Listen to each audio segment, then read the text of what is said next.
non-transferable. So kung gi-apply na nimo, dili nimo pwede mailipat sa imong silingan. Dili nimo pwede mai-transfer sa laing tao. Pwede lang sa spouses.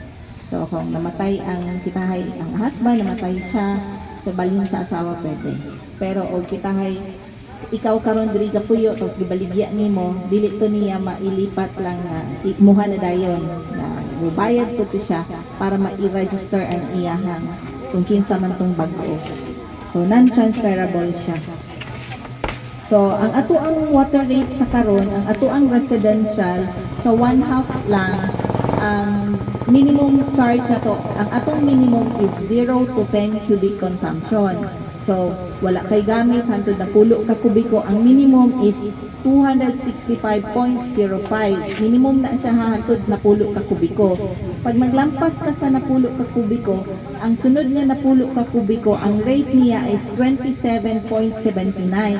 So kada excess nimo ato, 27.79 ang iyahang rate. So kung naakay 11, ang first 10 is 265.05, ang katong isa ka kubiko nga excess, add on 27.79.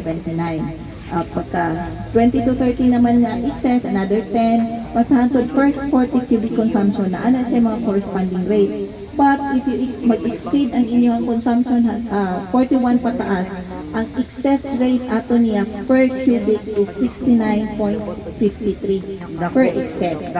Pero ang good thing, pag residential ka nga ang imuhang gamit 0 hangtod 5 cubic consumption lang, nami ginatawag nga lifeline. So naga-subsidize si Water District, instead of 267 imong bayaran kung imuhang gamit na residential lang is 0 to 5, 100 pesos lang siya. Okay, so murang po kagitagaan ang discount kana para lang sa mga residential na kategorya, dili itong classify o commercial.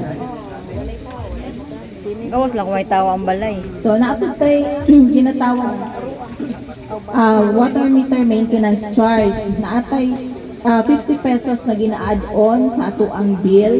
Kana siya para ma-maintain ang ato ang water meter. Kaya so ang water meter dili lifetime. Every 5 years, musugot ka o dili, ilisan dyan na siya ni Water District. Kaya para kanunay accurate ang ato ang water meter. Tapos wala na tayo bayaran. Kaya naa naman siya, nakadungat naman siya always sa ato ang water bill. So di na ta mag-uol na kung tayo na may panghitabo nga madaot ang metro, di man tanan nga kanang metro nga mulahutay og 5 ka tuig. So kung naay panghitabo nga madaot na siya nga wala nato gituyo, kumbaga ang manufacturing unsa lang jud siya na ang water meter na defect, so wala tay kinahanglan bayaran ni ana niya kay naa na nagbayad na ta. So kung less than 5 years pud nahitabo nga kinahanglan na ilisan ang water meter, kung pila to imuhang mabayad tay 4 years na, so katong 1 year na lang atong idungagan. Pero within the 5 years na kinahanglan niya siya ilisan, wala na tayo bayaran additional cost. Kaya naa na siya dito, naka-add na sa inyong water bill.